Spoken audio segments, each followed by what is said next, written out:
anak, kantarah minadz dzahabi wal fiddah, perbendaharaan dunia, khailil musawwamah, kendaraan-kendaraan pilihan, binatang ternak, ladang yang luas, ya, ini akan mengecoh kita.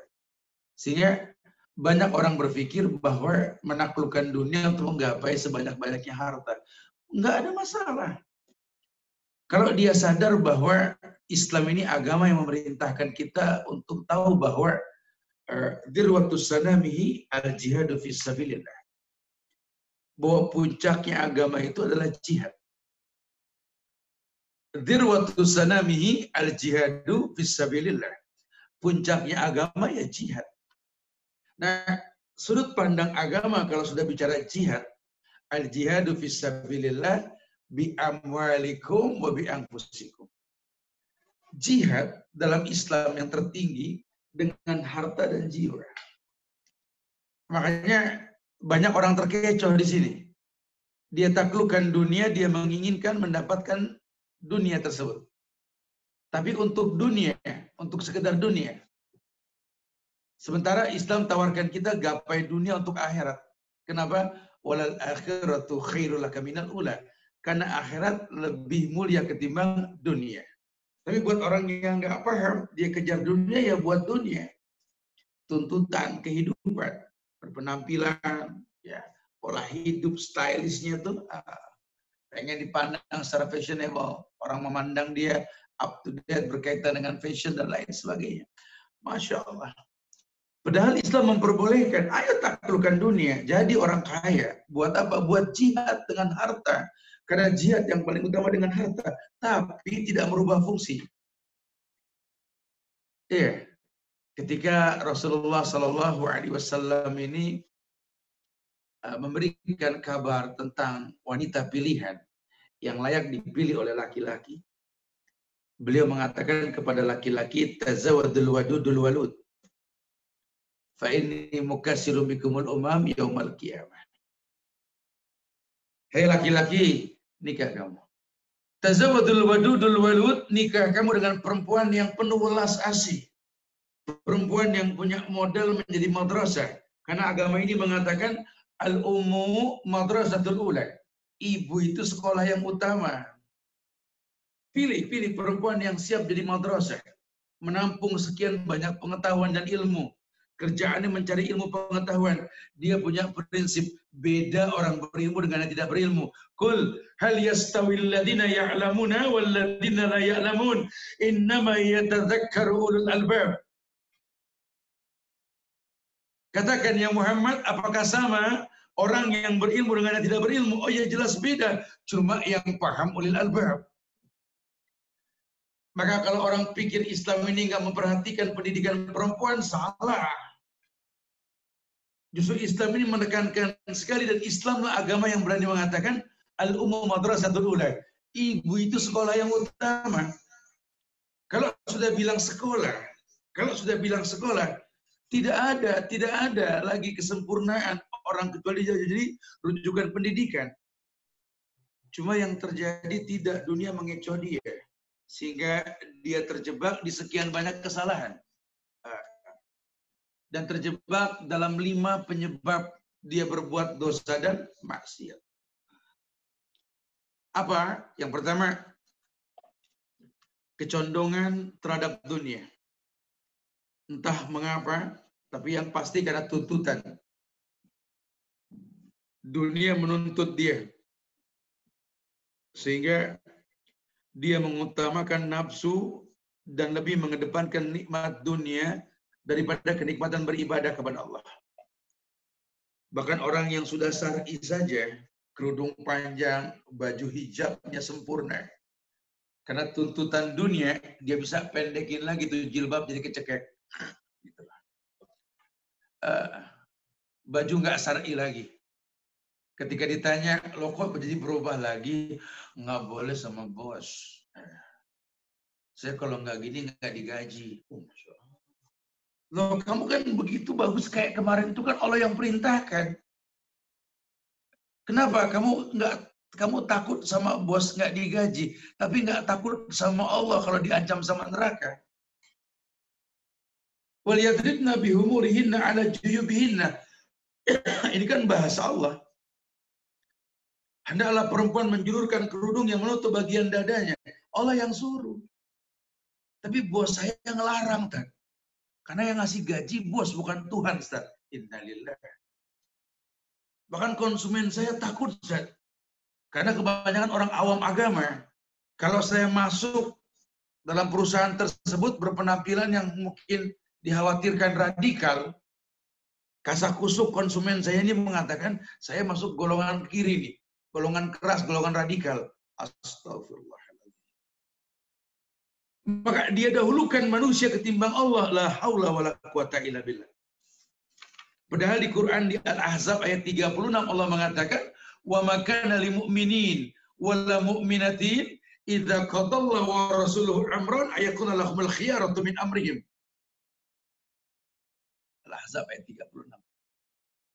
Wa makana lil mu'minin wala mu'minatin, tidak ada pilihan buat orang beriman, laki kah dia, perempuan kah dia. Idza qadallahu wa rasuluhu amran, kalau Allah dan Rasulullah telah menentukan syariat, ayakun lahumul khiyaratu min amrihim, memilih pilihan yang tak disyariatkan. Tidak ada. Belajar sami'na wa ta'na. Masya Allah. Tapi kenyataannya tidak. Dia tidak takut. Allah mengatakan wa may ya'sillahu wa rasulahu faqad dhalla dhalalan mubinan. Kalau dia ambil jalan kebalikannya, Allah yang mengatakan wa may ya'sillah, barang siapa bermaksiat kepada Allah, keluar dari perintah, sengaja mendekati larangan, faqad dhalla dhalalan ba'idan, dia telah terjebak dalam kesesatan yang jauh sekali. Kecondongan itu penyebabnya. Akhirnya bingung sendiri. Yang kedua, dia terlalu bodoh terhadap agama Allah. Dan lucunya, tidak mau mencari ilmu syar'i. Dari kitabullah, dari sunnah Rasul. Sehingga terperosok ke dalam lubang dosa karena kebodohan, kelalaiannya. Dan dia dihukum dan disiksa nanti oleh Allah. Masya Allah. Sayang. Ya gimana saya kalau nggak kerja, Ustaz, aduh, anak-anak pada nggak makan. Kalau masalah neraka belakangan, Ustaz, yang penting kerja aja dulu. Ya. Bukan berarti kita nggak boleh kerja. Islam juga bukan agama yang kaku. Islam agama yang memperbolehkan perempuan kerja dan hukum asalnya mubah. Boleh-boleh saja. Tapi bukan wajib. Karena tidak ada kewajiban perempuan mencari nafkah. Pun perempuan mencari nafkah, tinggal tergantung niat. Karena rizki perempuan itu nggak ada hak suami, dan nggak ada hak anak sama sekali. Kalau perempuan nyari nafkah, ya buat dirinya. Bicara dia mau memberi, itu mubah, boleh-boleh saja. Tapi kalau laki yang nyari, rezeki yang laki punya itu ada rezeki orang tuanya, istri dan anaknya. Bahasa Allah, nahnu narzukukum wa iyyahum. Kami kasih rezeki sama kamu buat mereka. Maka sering ulama bilang, kerja itu harga dirinya laki-laki. Kerja itu harga dirinya laki-laki. Jadi laki-laki kalau sampai nggak kerja nggak punya harga diri. Kalau perempuan pengen lelakinya punya harga diri, ayo suruh dia keluar. Jangan ngelinter kayak ikan dalam sumur. Dapur, sumur, kasur. Dapur, sumur, kasur. Astagfirullahaladzim. Suruh keluar. Ntar kalau keluar dia didiemin sama orang, Ustaz. Astagfirullahaladzim. Heran, cemburu yang buta yang dikedepankan. Jangan kalah sama burung. Yakdu himasan mataruhu bitanan. Terbang pagi temboloknya kosong, Allah jamin pulang sore temboloknya penuh. Bilang sama itu laki-laki, jangan kalah no sama cacing. Gak punya mata, gak punya tangan, gak punya kaki. Bisa kerja. Kok Anda sempurna malah nganggur? Bilang seperti itu. Takutnya kalau perempuan yang keluar, nanti dia nggak sempat lagi belajar, nggak mendalami agama. Toh dia madrasah. Akhirnya terlalu bodoh terhadap agama Allah, menjadi penyebab dia berbuat dosa nantinya. Yang ketiga, taklid buta atau mengekor secara buta. Ini membelenggu langkah orang-orang yang menyerahkan akal dan hati mereka kepada orang lain. Banyak, banyak sekali. Masya Allah. Banyak sekali. Perempuan-perempuan yang terjebak dalam kesalahan, banyak sekali. Sangat disayangkan sekali. Loh kok bisa, Tat? Ya itulah kenyataannya. Sekolah saya agama tergantung suami, Ustaz. Iya. Ijab kabul yang terjadi kemarin, saya terima nikahnya Fulana binti Fulan dengan mas kawin seperti yang disebutkan, dibayar tunai sah. Sejak itu tanggung jawab di pundak suami. Bahkan dosa perempuan pun suami yang nanggung sudah. Betul. Tapi la tu'ata li makhlukin fi ma'syiatil khaliq. Tapi tetap tidak ada taat kepada makhluk untuk maksiat kepada Allah Al-Khaliq. Ya, jangan taklidil a'ma. Kalau suami berbuat salah, ya katakan salah. Kulil haqqa walau kana murran. Suami enggak sholat, jangan tenang-tenang saja. Al-ahdu bainana wa baina syirik wal kufur tarkus salat. Yang membedakan kita dengan orang kafir musyrik salat. Faman tarakaha faqad kafara. Kalau dia meninggalkannya kafir, maka kalau suaminya enggak sholat, ini hubungan dengan istrinya yang sholat, zina. Jelaskan nanti kalau kita meninggal, Pak, warisan apa yang kita tawarkan sama anak-anak kita? Contoh yang seperti apa? Kita telah membuat sesuatu yang buruk sekali dalam kehidupan kita. Kita taklidil a'ma, mengekor secara buta. Jangan. Agamaku anfusakum wa ahlikum nara. Jangan serahkan ke orang lain. Bahkan kalau bisa menjadi pengislah gitu loh. Karena kalau dikatakan bahwa lelaki ini bak nahkoda dalam sebuah bahtera rumah tangga, ini perempuan ini betul-betul memang menjadi co-pilotnya ya. Awak dan co-pilotnya. Bahkan dalam sebuah riwayat dikatakan kullukum ra'in wa kullukum mas'ulun an ra'iyati. Setiap kalian ini pemimpin, akan ditanya tentang kepemimpinan kalian. Lelaki ditanya tentang siapa yang dia pimpin. Perempuan pun bakal ditanya tentang rumah suaminya ketika suami tidak ada, dia yang bakal memimpin. Kullukum ra'in wa kullukum mas'ulun ra'iyati. Setiap kalian pemimpin dan bakal ditanya tentang kepemimpinan kalian. Maka nggak bisa serahkan agama sama orang, nggak bisa. Kitanya mesti berilmu dalam hal ini. Yang keempat, ya kalau kita sudah sibuk dengan urusan dunia, ini kita bicarakan dulu efek buruknya nih, ya. Bahwa lalai terhadap tujuan diciptakan diri kita untuk apa, sehingga berubah fungsi. Kalau saya nggak kerja, Ustaz, berantakan semuanya, Ustaz. Masya Allah. Sementara kerja tidak wajib, tidak. Mengurus anak wajib, mengurus rumah tangga wajib. Kewajiban kalah karena yang tidak wajib. Mungkin pekan pertama sebulan ke depan masih kuat, kesananya sudah lalai. Di dalam satu waktu kewajiban menuntut dia, alasan apa? Aku kan capek, ya Allah. Tolong dong ngertiin aku. Aku sudah berangkat pagi bareng Kang Sayur, pulang malam bareng Kampret tiap hari loh. Aku lelah. Tolong dong pahami. Hilanglah makna dan fungsi kewajiban sudah. Makanya dibilang bisa membuat lalai terhadap tujuan hidup. Belum lagi nanti di luar dia berjumpa dengan sekian banyak ujian. Apa ujiannya? Banyak orang-orang yang menyeru ke pintu-pintu jahanam. Mereka menghadang para wanita dengan jerat-jerat mereka, memalingkan dari siratal mustaqim. Kalau nggak percaya, buka di surat perempuan, itu surat An-Nisa. Ayat 27, ayat 28, itu Allah berfirman. Wallahu yuridu ayyatuba alaikum wa yuridu alladhina yattabi'una syahwat an tamilu mailan azima. Yuridu Allahu ayyukhaffifa ankum wa khuliqal insanu dha'ifa. Wallahu yuridu ayyatuba alaikum. Allah, Rabb yang kita sembah, hendak menerima taubatmu, kata Allah.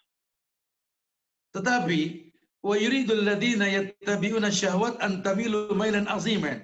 Tetapi orang-orang yang mengikuti nafsu, ya, pencinta-pencinta dunia, bermaksud supaya kamu berpaling sejauh-jauhnya dari kebenaran. Mailan azimah. Yuridullahu ayyukhaffifa ankum wa khuliqal insanu dha'ifa. Sementara kita tahu Allah hendak memberi keringanan kepada kamu dan manusia dijadikan bersifat lemah. Andai dia tahu ada hukum halal, haram, syubhat, ada yang sifatnya makruh. Andai kamu tahu, maka tidak akan pernah yang namanya sunnah mengalahkan yang wajib. Ya, tidak akan pernah. Harusnya dia tahu wajib yang dikedepankan. Jangan jadi orang yang rutin sholat tahajud, cuma sholat subuhnya bareng duha. Saya alhamdulillah saya subuh tiap malam, tahajud tiap malam. Oh, Masya Allah. Saya mau kalau nggak tahajud kayak ada yang kurang, Tat. Cakep nih, Masya Allah nih. Cuma ujian saya subuh, Tat. Kenapa subuhnya, Bu? Subuh saya bareng duha, 5:30. Astagfirullahaladzim. Tahajud rutin tiap malam, on time. Alasannya Allah turun ke langit dunia. Tapi lihat. Yang wajibnya berantakan, betul. Makanya Abdullah bin Abbas, beliau mengabarkan kepada umat, aku orang yang jarang puasa sunnah.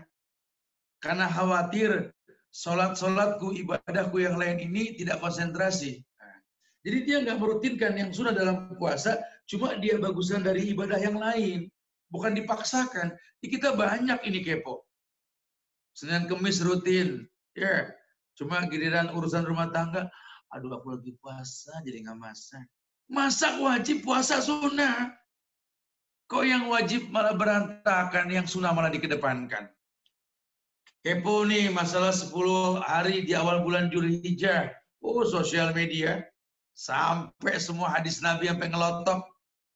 Ma min ayyamin al-amal sholih fihinna ahabbu ilallah min hadhil ayyamil asr.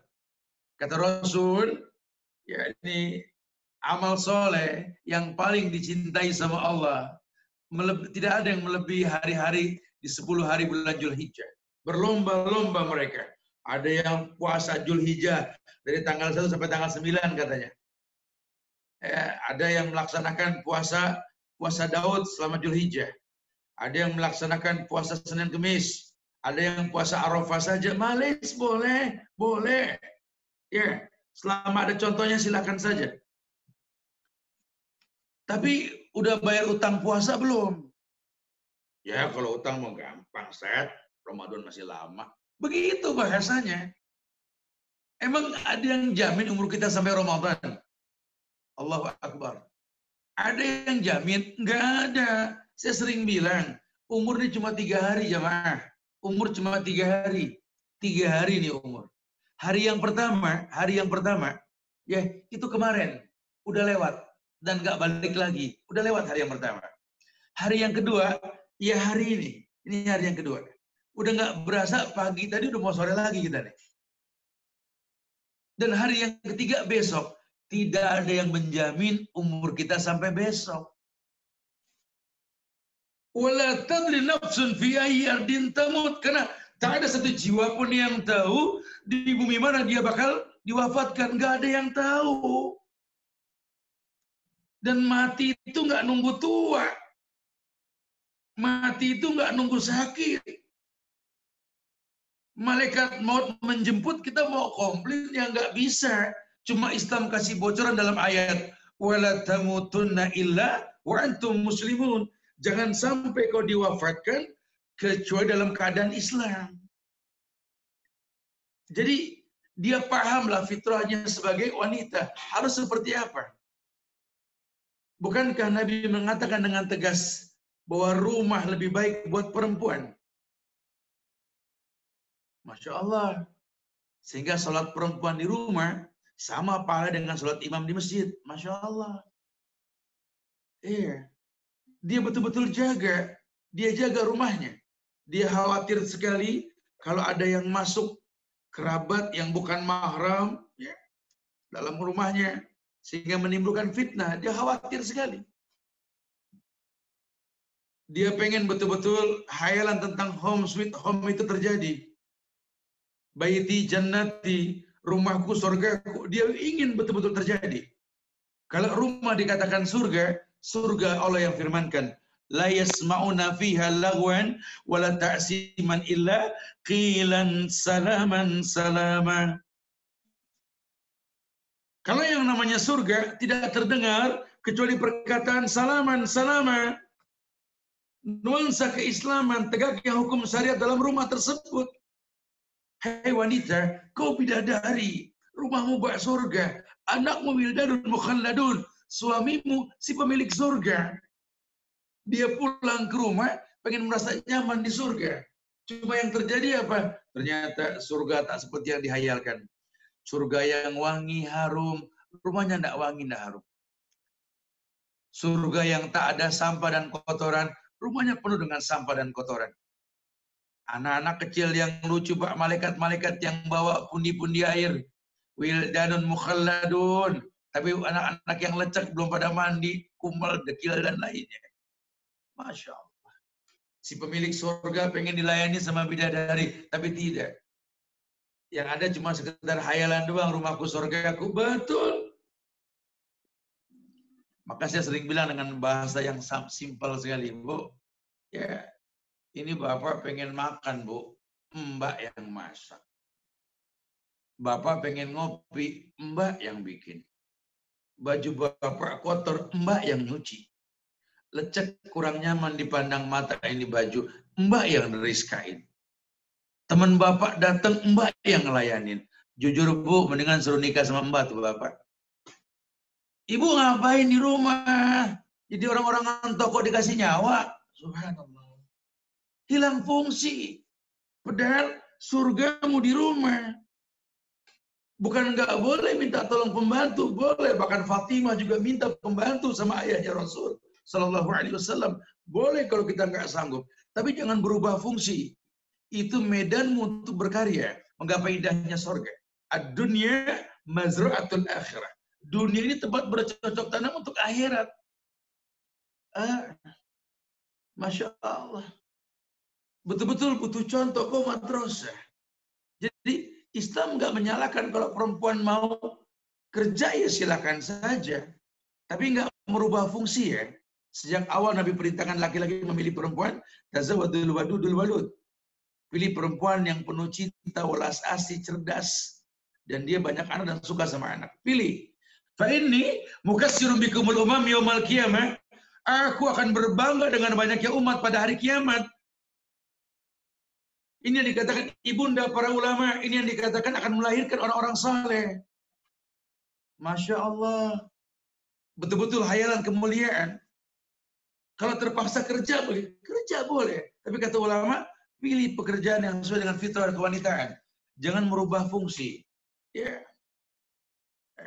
Ada karakter lah. Karakter seorang perempuan dia memang fitrahnya perempuan. Jangan kerjaan laki-laki dipegang sama perempuan. Kalau dia rutinkan, nanti jiwa laki-lakinya timbul. Sementara ada larangan, tidak boleh menyerupai laki-laki kan. Dalam sebuah riwayat Abdullah bin Abbas mengatakan Nabi pernah bersabda, la'ana Rasulullah sallallahu alaihi wasallam al-mutasabbihina minar rijal bin nisa wal mutasabbihati minan nisa bir rijal. Rasulullah itu kata Abdullah bin Abbas melaknat laki-laki yang menyerupai wanita dan wanita yang menyerupai laki-laki. La'anan Nabi sallallahu alaihi wasallam al-mukhannasina minar rijal wal mutarajjilat minan nisa wa qala akhrijuhum min buyutikum qala fa akhraja an-nabi sallallahu alaihi wasallam fulanan wa akhraja Umar fulanan. Nabi melaknat kaum laki-laki yang bergaya seperti kaum wanita dan kaum wanita bergaya seperti kaum laki-laki. Nabi bersabda, akhrijuhum, keluarkan mereka dari rumah-rumah kalian. Nabi pernah mengeluarkan fulan dan Umar juga pernah mengeluarkan si fulan. Yang mirip-mirip ya beda kelamin nggak diperbolehkan. Khawatirnya pekerjaan merubah fungsi. Merubah fungsi ini yang terjadi. Nah kalau sudah pekerjaannya melanggar syariat, menentang kebaikan, maka sekalipun halal pekerjaannya, caranya haram, maka hasilnya pun haram. Jadi kayak orang makan nasi, beli dengan cara mencuri, atau uangnya uang korupsi. Sama. Zatnya sih halal, cuma dapat dengan cara yang haram ya jadi haram. Hilang kemuliaan. Yang dikhawatirkan apa? Dilalah kalau dia wafat nanti, yang dia tinggalkan keburukan, bukan kebaikan. Padahal kita menginginkan punya warisan yang baik. Berubah, fungsi berubah. Ya. Sementara Nabi mengatakan, perempuan lebih baik di rumah. Nah harusnya kan memicu laki-laki untuk mengerti ini. Kalau memang perempuan rumah lebih baik, berarti ketika Anda mau menikah, wahai laki-laki, jadilah rijal. Ar-rijalu qawwamuna 'alan nisa. Jangan kalah sama burung yang kalau dia mau nikah, dia mau kawin saja, dia bikin sarang, menyiapkan tempat untuk kekasihnya bertelur, membesarkan anaknya. Dia yang mencari makan, dia yang mencari makan. Bukan malah berubah fungsi. Yang terjadi tidak dirubah fungsi. Masya Allah. Sangat disayangkan sekali. Akhirnya perintah untuk beramar ma'ruf nahi munkar ini enggak ada. Padahal dalam Islam ini dimuliakan ketika salah seorang bertanya ke Rasulullah Sallallahu Alaihi Wasallam, siapakah orang yang harus kucintai pertama kali ya Rasulullah di dunia ini? Ibumu. Kemudian siapa ibumu? Kemudian siapa ibumu? Kemudian siapa ya Rasulullah? Ayah. Ini sabda Nabi ini bukan main-main. Kenapa ibu baru ayah? Ya harus diketahui bahwa ibu mendominasi pendidikan, di mana anak itu dinisbatkan kepada ibunya. Baiknya anak, ibunya yang dipuji. Buruknya anak, ibunya yang dihijau dan dihujat. Ya, maka dikatakan tadi al-madrasah. Dikatakan al-madrasah. Al-ummu madrasatul ula. Ibu yang dikatakan sekolah. Jadi silakan bekerja. Silakan bantu menaklukkan dunia. Tapi jangan merubah fungsi. Bahwa itu bukan sebuah kewajiban. Tapi sunnah yang dikedepankan ketika diminta pertolongan. Bukan kewajiban. Ya, makanya kalau terjadi perubahan fungsi, waduh sangat disayangkan sekali. Pernah dengar yang namanya Asma binti Abu Bakar? Ya, Asma binti Abu Bakar. Ini anaknya Abu Bakar. Perempuan kaya, karena ayahnya kaya. Diterima lamarannya Zubair bin Awam, lelaki miskin namun bagus agama, sahabat Nabi yang dijamin surga. Ketika beberapa waktu menikah, Rasul pun nyaris tidak tega melihat Asma yang biasa hidup bersama Abu Bakar, ayahnya yang saudagar ini, sekarang tinggal jadi istrinya Zubair bin Awam. Dia mengangkat kurma seberat 20 kg di atas kepalanya, berjalan di atas pasir gurun yang panas sejauh 6 km. Pulang pergi 12 km. Dia bawa kurma untuk memberi makan kuda Zubair. Nabi di atas unta melihat Asma dan dia kenal Asma. Kata Nabi, Asma irkabi ma'i. Naik unta Asma. Sama saya naik. Nabi tahu, Nabi nggak bakal tega lawan Abu Bakar. Ya, selain sahabat dan juga dia mertua Rasul. Naik. Tapi kata Asma apa? Jangan ya Rasulullah, jangan. Karena Zubair pencemburu. Jangan ya Rasulullah, karena Zubair pencemburu ya Rasulullah. Nabi pun tidak memaksa, ya sudah kalau begitu. Sore harinya bertemu dengan suaminya Zubair, Asma bilang, tadi saya ketemu Rasul. Terus, ya mungkin Rasul nggak tega kali ngeliat saya yang nggak pernah jalan tanpa alas kaki di tengah gurun Sahara yang panas, bawa korma buat ngasih umpan kuda kamu. Terus, ya Rasul ngajak saya naik ontanya. Cuma saya nggak mau. Loh kenapa nggak mau? Itu kan Rasul. Iya, dia Rasulku. Tapi kan kau suamiku. Tapi kau suamiku. Masya Allah. Ini Rasul yang ngajak tumpangan Rasul. Maaf Rasul. Zubair suamiku pencemburu. Tuh lihat. Bandingkan dengan kita sekarang, cuma gara-gara kerja, nyemplak di ojol, sampai rapet. Masya Allah. Bahkan nawar dengan senyum semeringah. Sama Kang Ojek. Bang, ojek bang ke kompleks sebelah berapa? 10.000 neng. Bang 10.000. 5.000 deh. Sampai Masya Allah.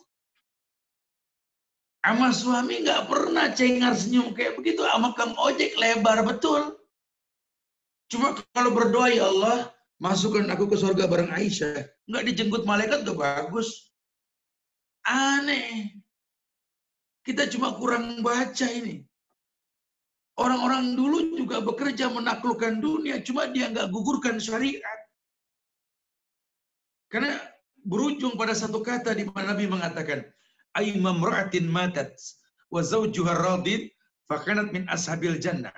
Perempuan mana saja yang wafat dan ketika dia wafat, suaminya ridha dengan kehidupannya sebelum wafat, dakhalal jannah. Dipastikan surga bakal dia masuk. Masya Allah. Kan untuk menggapai ridho suaminya ini kan nggak main-main. Gimana ridho bakal dia dapat kalau suaminya merasa nyaman dekat dia? Ini kadang-kadang rumahku surgaku, istriku bidadarinya satu, cakep. Saya pemilik surga. Tapi setiap saya pulang ke surga, bidadarinya nggak ada. Bidadarinya lagi tawaf di mall. Alhamdulillah ada pandemi COVID-19 ini. Jadi mall sepi ini. Tadinya tawaf di mall. Nyariin si Saleh. Saleh 50, Saleh 70. Habis si Saleh dicariin tuh. Yang punya rumah datang. Ini sepi amat, bidadari pada kemana? Bidadarinya ngayap, surga kosong. Yang ada mbak yang nyambut dia. Masya Allah. Ini sebenarnya suaminya ini menikah sama si mbak, apa sama dia sih? Tapi kalau sudah bicara cemburu, innalillah, setinggi Jabal Uhud, aku nggak mau ya kamu makan di tempat lain. Aku nggak mau ya kamu nggak di rumah. Aturannya Masya Allah. Tapi nggak dilayanin. Ya jangan salahkan, ada asap kalau api dipicu. Tetap akan ada asap selama ada api. Susah kalau bahasa seperti itu. Sangat disayangkan sekali. Ini terjadi, bukan tidak, iya terjadi. Akhirnya rumah tangga yang dihayalkan sebagai surga berubah fungsi. Bukan baiti jannati, bukan rumahku surgaku, tapi baiti nari, rumahku nerakaku. Wa yadubillah wa na'udzubillah.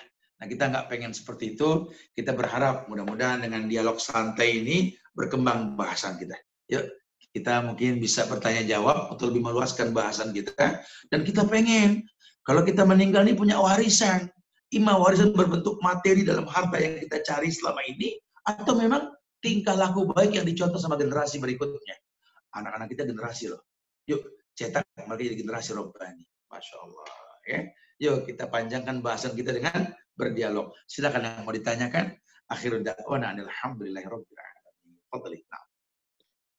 Alhamdulillahirrahmanirrahim. Ustadz, Masya Allah, banyak sekali nih catatannya yang kita dapat dari kajian ini.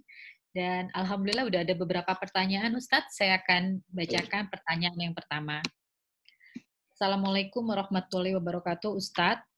Waalaikumsalam warahmatullahi wabarakatuh. Suami saya sudah berusaha bekerja, tapi selalu gagal.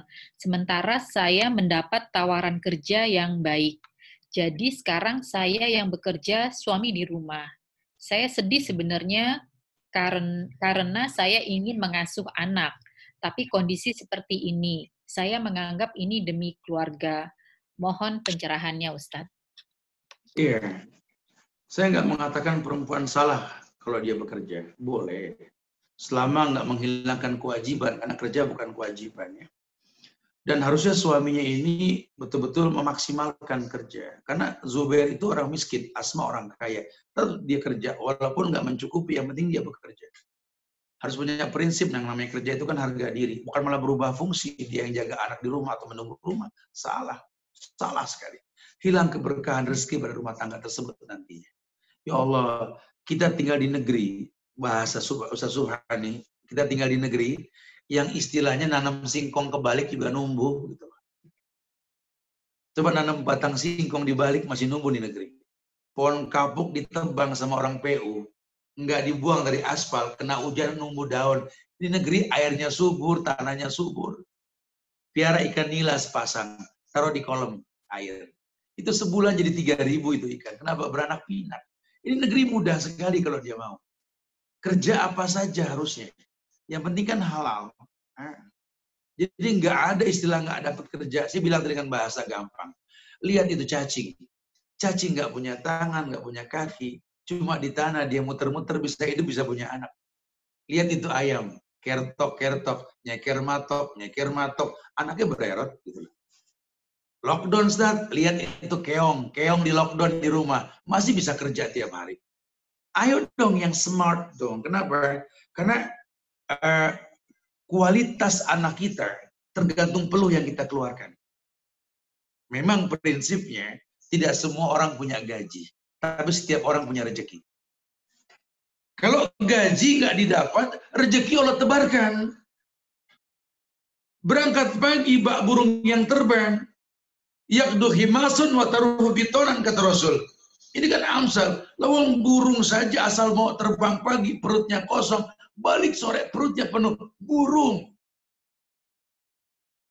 Asal mau bisa, jangan berpatokan.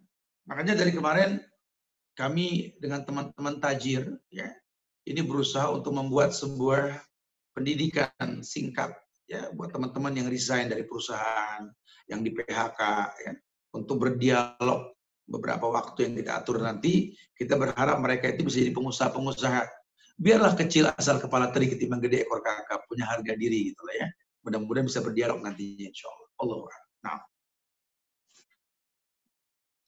Jazakallah khair Ustadz untuk jawabannya. Saya lanjutkan yang untuk berikutnya. Ustadz, ya, Ustadz, saya dokter spesialis. Saya dari kecil memang pengen jadi dokter untuk bantu orang lain. Saya alhamdulillah cukup bangga karena sering menyelamatkan nyawa. Tapi saya jadi bimbang setelah mendengar kajian Ustadz. Apakah sebenarnya saya harus fokus ke keluarga? Anak-anak dan suami tampaknya baik-baik saja, tapi memang dari segi agama, anak saya belum ada yang hafiz dan hanya jalankan ibadah wajib. Saya baru 3 bulan terakhir belajar sunnah. Jangan galau dong. Ini kan masukan, ini kan ilmu pengetahuan. Ya. Kalau ada apa ya, sindiran-sindiran yang mungkin ini datang dari firman Allah dan sabda Nabi, anggaplah ini sebagai pintu hidayah buat kita semua. Ya. Jadi lagi-lagi saya tekankan, Islam tidak melarang perempuan kerja. Boleh, tapi sifatnya mubah. Ya, kalau memang Anda sudah jadi dokter spesialis, Anda bisa buka praktek di rumah. Nah, kalau sesekali mungkin ada urgensi ke rumah sakit, ya suami bisa nganter, bisa dikondisikan lah. Yang penting kewajiban nggak terbengkalai gitu loh. Nah, ya boleh-boleh saja, bahkan bagus kok. Ya tinggal dipilah-pilah untuk menjaga fitnah di dalam mungkin pasiennya yang bukan mahram, ya, sehingga nggak dalam satu ruangan berdua saja atau ikhtilat dan lain sebagainya. Malish, boleh, bukan nggak diperbolehkan. Jadi jangan jadi bimbang, ya. Islam juga nggak menuntut anak-anak kita jadi hafiz Quran, karena nggak ada perintah menghafal, yang ada perintahnya membaca. Iqra bukan ihfaz, gitu ya. Dengan sering baca bisa hafal nanti. Kita nggak pengen anak hafal tok, tapi kita pengen punya anak yang soleh yang mempraktekkan apa yang dia baca. Itu yang paling penting. Karena kalau cuma sekedar hafalan Quran, yang sudah hafal Quran banyak, jadi pejabat ketangkep KPK, betul. Bahkan yang bunuh Ali bin Abi Thalib itu Ibnu Muljam, penghafal Quran, ahli tafsirnya Umar bin Khattab pada zaman khalifah beliau itu. Hafal Quran. Karena Islam bukan perintahkan seperti itu, walaupun Allah muliakan para penghafal Quran gitu ya. Jadi jangan jadi pesimis. Ya. Dan bukan syarat masuk surga hafal Quran, bukan. Masuk surga karena ridho Allah. Makanya kita pengen punya anak-anak yang saleh. Anak-anak yang dibesarkan dengan rezeki yang halal. Karena dikatakan kullu lahmin nabata min sukhtin annaru ahqqu bi. Karena setiap daging yang tumbuh di badan anak kita dari uang yang halal. Dari uang yang haram, neraka lebih berhak. Maka berikan yang halal supaya surga yang berhak buat dia. Wallahu a'lam. Nah. Ya. Jazakallah khair Ustadz. Ya. Pertanyaan berikutnya, ya, Ustadz, suami Ana baru bilang sedang berpikir untuk poligami. Apakah ini termasuk cara Ana memberi warisan terbaik dengan membolehkan? Ana masih nggak kuat, Ustadz. Ya, qadarullah wa masa'afa'ala. Kita kalau sudah ngomong yang satu ini susah orang untuk menerima di Indonesia karena kita terlahir di lingkungan yang love forever lah istilah, cinta untuk selamanya gitu ya. Sehingga nggak mau menerima syariat ini. Itu nggak bisa disalahkan juga karena memang kita tercetak untuk seperti itu. Padahal bukan berarti kita menghalangi syariat. Yang nyuruh poligami ini kan Allah, bukan manusia. Allah yang mengatakan fankihu ma taba lakum minan nisa masna wa sulasa wa ruba wa in khiftum ala ta'dilu fawahidah. Allah yang bilang laki-laki nikah 2, 3, 4. Kalau nggak sanggup 1. Berarti kan kalau nggak sanggup, lambang ketidaksanggupan itu kan 1 gitu loh. Ya artinya begini, kalau memang pernikahan poligami atau pernikahan berikutnya merusak yang pertama, haram itu poligami. Tapi kalau memang dia mampu untuk menikah lagi, itu syariat yang utama gitu loh. Karena memang Allah yang perintahkan dan ini solusi. Nabi mengatakan di akhir zaman itu 1:50. 1 laki, 50 perempuan. Sekarang kalau 1 laki, 1 perempuan, 49 sama siapa? Ada yang nyaut, sama siapa kita? Apa jadi saya pusing gitu ya. Iya bahasanya sama siapa kayak, kan bisa datang kerusakan yang banyak nantinya. Islam nggak memaksa. Islam nggak memaksa. Makanya kalau ibu melihat bapak memang layak untuk memiliki istri lagi dan bisa memperbanyak umat Muhammad, ya kenapa tidak? Anak tiri juga mustajab doa buat ibu tirinya, kok nggak ada masalah. Ya, cuma kalau sanggup, kalau nggak sanggup jangan dipaksakan. Timbulnya mudarat. Ya akhirnya menderita, sakit, ya perlu dipertimbangkan juga. Ini suaminya mampu atau tidak gitu loh. Ya karena laki-laki diingatkan al-walad lil khal. Hei laki-laki, anakmu tergantung iparmu. Maksudnya apa? Kamu pikirkan kalau mau nikah lagi, ingat, jangan kamu pilih yang menarik, kau tinggalkan yang baik. Jangan. Ya, kau pilih yang baik dan kau jangan sampai meninggalkan yang baik. Ya, harusnya seperti itu. Sehingga kau tahu sekali, kalau terjadi poligami juga bukan merusak yang ada. Kan buruknya laki-laki ini kalau sudah niat poligami, dia ngomong sama calonnya yang kedua ini menjelekkan yang pertama. Ini kan orang gagal. Kamu serius mau nikah lagi sama aku? Iya. Kenapa? Yang pertama mengecewakan aku. Padahal nggak mengecewakan.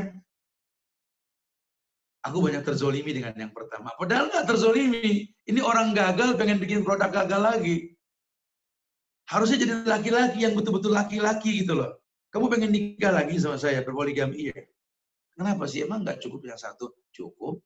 Saya merasa sukses. Nafkah, lahir, batin, anak semua jadi orang. Dan saya pengen mengembangkan umat Muhammad. Harusnya kan seperti itu gitu loh. Bukan memburuk-burukan yang ada. Nah kalau memang suami ibu sanggup memberikan nafkah, lahir, batin sudah cukup, nggak apa-apa. Tapi ingat, tidak boleh menikah yang kedua, yang ketiga dengan yang lebih buruk. Ini prinsip. Ya, begitu juga kalau perempuan bercerai dengan laki-laki atau bercerai hidup, bercerai mati, tidak boleh menikah lagi dengan yang lebih buruk agamanya ketimbang yang pertama. Makruh. Bahkan sebagian mengharamkan seperti itu ya. Allahu a'lam bishawab. Nah, baik. Jazakallahu khair Ustadz pencerahannya. Semoga bisa sampai ya Ustadz ke para pria yang lain juga, para suami. Berikutnya Ustadz, Assalamualaikum Ustadz, bagaimana cara istri tetap bisa melayani suami, menyenangkan suami apabila dalam kondisi sedang sakit? Ayo, sebenarnya khiyarukum linnisaikum. Kata Nabi di hadapan para sahabat yang tak dikhawatirkan keagamaannya, Beliau mengatakan lelaki yang paling baik di antara kalian, wahai para sahabat, yang paling lembut dengan wanita-wanita kalian. Nabi menyebutnya wanita-wanita kalian. Berarti menandakan semua sahabat berpoligami, betul? Bahkan doanya Rabbana hablana min azwazina. Ya Allah berikan kepada kami azwaj. Azwazina apa? Jamak dari zaujah. Bukan istri, tapi istri-istri. Ini syariatnya seperti itu. Tapi sebaik-baik kalian yang paling lembut dengan wanita-wanita kalian. Siapa wanita kalian? Ibumu, istrimu, anak perempuanmu, adik kakak perempuanmu. Nah kalau istri lagi sakit, suami yang baik itu nggak ego. Ya, dia pengen dilayani sama orang yang sehat dalam keadaan mood yang bagus. Bukan orang yang sedang nggak sehat dipaksa untuk melayani dia. Ini sudah nggak baik ya. Bukan suami, bukan lelaki sejati. Lelaki sejati menginginkan kesempurnaan. Ya, bukan memaksakan untuk disempurnakan. Walaupun dia punya hak untuk itu. Tapi kita pengen akhlak yang dikedepankan. Makanya keterbukaan dalam rumah tangga itu penting. Saling berbicara. Berdialog untuk tahu kondisi masing-masing. Karena kadang-kadang juga di sisi lain, istrinya juga nggak tahu kalau suaminya capek. Pulang kerja terlambat, minta dilayani juga, sampai tidur dalam kondisi nggak suci, malaikat nggak mendoakan dia, bangun paginya terlambat, banyak kezaliman. Kalau betul-betul rumah tangga yang baik saling mendukung, gimana caranya supaya tidur dalam kondisi bersuci. Bicara berhubungan intim nanti pun malam hari bisa bangun tahajud atau menjelang subuh, bisa saja. Yang penting dua-duanya pengen didoakan sama malaikat. Tapi kalau nggak berilmu, Masya Allah. Cuma gara-gara hubungan intim yang dirutinkan, tahajud yang nggak kebagian, subuhnya bareng duha, tidur nggak berwudu, ini kan keegoisan masing-masing. Ya. Makanya ada keterbukaan. Apalagi kalau istri sakit, bilang, khawatir nggak bisa maksimal melayani kamu dalam kondisi sakit, izinkan biar aku menyembuhkan penyakit ini dulu atau gimana. Allah. Nah. Jazakallah khair Ustadz. Dan pertanyaan berikutnya, Assalamualaikum Ustadz, semoga Ustadz selalu dalam lindungan Allah. Ana saat ini telah janda 3 tahun. Sebelumnya Ana menikah dengan mualaf. Namun setelah bercerai, suami kembali ke agama sebelumnya. Dan anak-anak perempuan satu-satunya mau masuk SMP terpaksa dibawa suami. Ana bingung Ustadz, bagaimana cara Ana untuk bisa mengajarkan Islam, karena suami beserta keluarganya juga mengajarkan agamanya. Ana takut anak Ana tergelincir. Apakah itu termasuk dosa Ana, Ustadz? Ini pelajaran buat yang belum terjadi. Makanya cari imam itu yang mengenal pintu surga. Bukan cuma penampilan yang merubah keturunan. Ya. Yang terjadi seperti ini akhirnya. Al-walad il-khal, anakmu tergantung IPA, tergantung mertua, tergantung keluarga dari pihak pasangan. Itu yang terjadi. Nah kalau sudah kondisi begini bagaimana? Ya kalau secara hukum, kalau anak belum 12 tahun masih hak ibu untuk mendidik kan. Ya. Jadi apa namanya harus tahu nih bahwa 1 sampai 12 tahun tuh hak perempuan untuk mendidik. Tapi kalau kesananya ini, ya itu dipertimbangkan dalam hukum nantinya. Ya kalau memang kita nggak bisa menyentuh, mendidik dengan tangan, ya dengan lisan. Kalau nggak, ya doakan, mau bilang apa. Qadarullah ma syaa fa'ala. Tapi nggak usah takut. Doa yang paling mustajab di muka bumi ini, doa seorang ibu kepada anak. Doakan dia yang terbaik, insya Allah ya. Allahu akbar. Baik. Barakallahu fiik Ustadz. Berikutnya, Assalamualaikum Ustadz, bagaimana agar saya bisa menjadi seorang ibu yang bisa mendidik anak-anak perempuannya agar bisa mencetak anak-anak menjadi soleh. Saya ingin memasukkan anak-anak sekolah ke pesantren, namun suami saya masih agak berat karena katanya khawatir anak-anak itu cepat besar, kita nggak bisa melihat mereka tumbuh secara langsung. Gimana ya Ustadz, apakah lebih baik mendidik anak-anak sendiri di rumah atau dimasukkan mereka ke pesantren ya Ustadz? Saya khawatir dengan pergaulan zaman sekarang. Iya. Sebenarnya fungsi sekolah itu membantu pendidikan rumah. Dulu zaman Rasul nggak ada pesantren, zaman sahabat juga nggak ada. Balai pendidikan itu baru-baru ini aja kan. Ya. abad ke-17 kemarilah. Wallahu a'lam bishawab. Nah, ya sehingga kalau memang masih bisa ditangani oleh orang tua, tanganilah. Di mana anak masuk pesantren itu yang paling baik itu ketika sudah balik. Itu yang paling utama. Karena biar bagaimana anak harus kenal orang tua dulu. Di pesantren itu kan anak survive, bertahan. Kalau nggak diajarkan ilmunya, dia akan terkena gelombang pergaulan yang mungkin dia belum siap. Akhirnya under press, dipaksa untuk bisa dewasa sebelum waktunya. Makan ngantri, mandi ngantri, kemudian nggak ada tempat minta tolong, nggak ada orang tua, yang ada gurunya dan lain. Ini kalau kejiwaannya belum kuat bahaya. Saya sangat menyarankan yang paling baik itu mendidik anak di pesantren ketika dia selesai SD atau selesai SMP. Di mana dia sudah mulai bisa mengenal dirinya. Tapi dibiasakan di rumah tuh dia biasa mandi, bawa baju, bawa salin, masuk pakai baju, keluar sudah ganti baju. Ya, bisa bikin makan minuman sekedar saja untuk bisa bertahan. Disiplin. Nanti masuk pesantren dia bisa bersaing. Tapi kalau cuma menganggap pesantren sebagai bengkel anak yang masuk keluar jadi hebat, kayak bengkel mobil, itu mimpi di siang bolong. Kemudian juga, tolong, ketika kita nggak bisa melihat anak, terhalang dinding, telinga terhalang jarak, ya, yang bakal nolong anak kita tuh Allah. Tapi penyebabnya apa? Rezeki yang halal. Bicara sama suami atau ibu yang bekerja, tolong. Jangan kasih ke anak kita yang syubhat, apalagi yang haram. Ya, karena Nabi mengatakan, "Famanittaqo syubhat faqad istabra lidini wa irdi." Orang yang menjauhkan syubhat telah menjaga agama dan kehormatannya. Agamanya apa? Islam. Kehormatannya siapa? Orang tua. Terjaga karena caranya baik. Makanya perlu ada persiapan lah. Ya, dibiasakan dulu anak ya sejak dini untuk sesekali dibawa ke pesantren, ngobrol sama orang-orang pesantren, itu dibiasakan dulu lah sampai dia terbiasa dan bukan dipaksa. Karena anak masuk pesantren itu ada 3 model nih. Ya, karena saya punya pesantren dan saya tahu sekali nih. Anak masuk pesantren yang pertama kebanyakan karena memang orang tua udah nggak sanggup sama dia. Aduh, nggak sanggup dia sama nih anak deh. Masukin pesantren deh. Aduh. Ketika ini anak sudah nggak ada ke pesantren, orang tua senang. Aduh, akhirnya pergi juga tuh anak.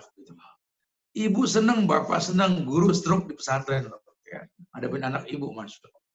Yang kedua, keinginan orang tua lebih besar ketimbang kemampuan anak. Keinginan orang tua lebih besar ketimbang kemampuan anak. Ini pun terjadi. Orang tuanya sudah ngaji di mana-mana, ngelihat ustadz asik, pinter, pengen anaknya kayak begitu. Padahal ini ustadz begitu juga kan nasabnya bagus, silsilahnya bagus, didikannya bagus, orang tuanya juga bagus. Lah kalau ini kan wallahu alam kita nggak tahu. Cuma modal pengen yang nggak bisa. Dan yang paling baik yang ketiga, anak masuk pesantren karena keinginannya sendiri. Ini yang kita pengen cetak nih. Membiasakan dia tahu bahwa boarding itu lebih bagus ketimbang sekolah biasa. Kenapa? Berteman dengan guru di kelas dan di luar kelas. Allahu a'lam. Nah, yeah.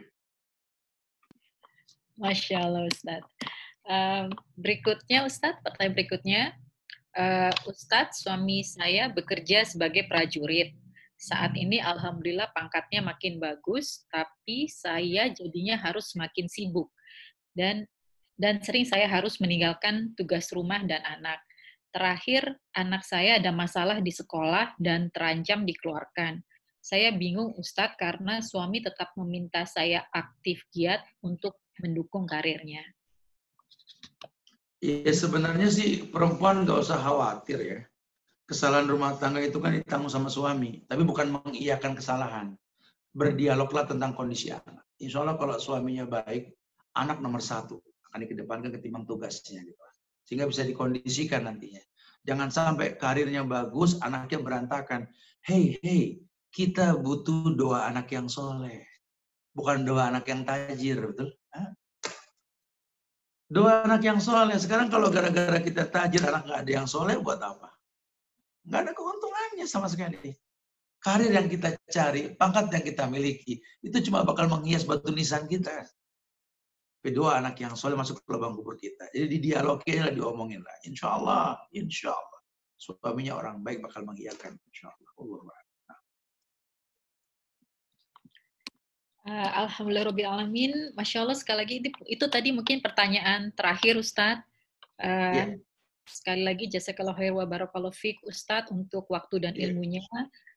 Insya Allah kami bisa memetik ibrah dari kajian ini dan doakan kami istiqomah Ustadz untuk menuntut ilmu. Amin. Fadol Ustadz untuk penutupan mungkin ada yang terakhir yang bisa diberikan. Iya. Intinya yang kita bahas pada perjumpaan kali ini, karena memang nasihat buat perempuan yang menginginkan warisan yang baik buat anak-anaknya, sadarlah bahwa al-ummu madrasatul ula. Ibu itu sekolah yang utama untuk anak-anaknya. Sehingga sesibuk apapun kita dipaksa untuk paham dunia dan menaklukkan dunia, jangan merubah fungsi. Bahwa kita adalah madrasah buat anak-anak kita. Maka jangan berhenti untuk belajar. Wa hal yastawil ladzina ya'lamuna wal ladzina la ya'lamun. Innama yatadzakkaru ulul albab. Karena biar bagaimana beda orang yang berilmu dengan yang tidak berilmu. Dan cuma orang yang mau berpikir ulil albab yang paham hal seperti ini. Makanya silakan taklukkan dunia, tapi jangan rubah fungsi. Ada kewajiban yang mesti kita rutinkan. Jangan gara-gara yang sunnah, yang wajib terbengkalai. Ya, semoga Allah jadikan kita betul-betul orang-orang yang soleh, soleha. Dilalah Allah wafatkan kita memiliki warisan yang banyak, insya Allah. Ya. Allah musta'an, semoga manfaat yang disampaikan dan kita berharap kalau jadikan kita orang yang istiqomah di atas sunnah Rasulullah SAW, jaga upah di antara kita, ku anfusakum wa ahlikum nar, jaga diri dan keluarga dari yang namanya fitnah syaitan yang tertutup. Ya, tetap saling mendoakan, doakan diri kita, keluarga kita, doakan negeri kita tercinta Indonesia akan dijaga oleh Allah. Perpecahan kebangsaan ini Allah musta'an. Buat saya pribadi, saya tutup dengan kafaratul majlis. Subhanakallahumma bihamdika asyhadu an la ilaha illa anta astaghfiruka wa atubu ilaik. Assalamualaikum warahmatullahi wabarakatuh.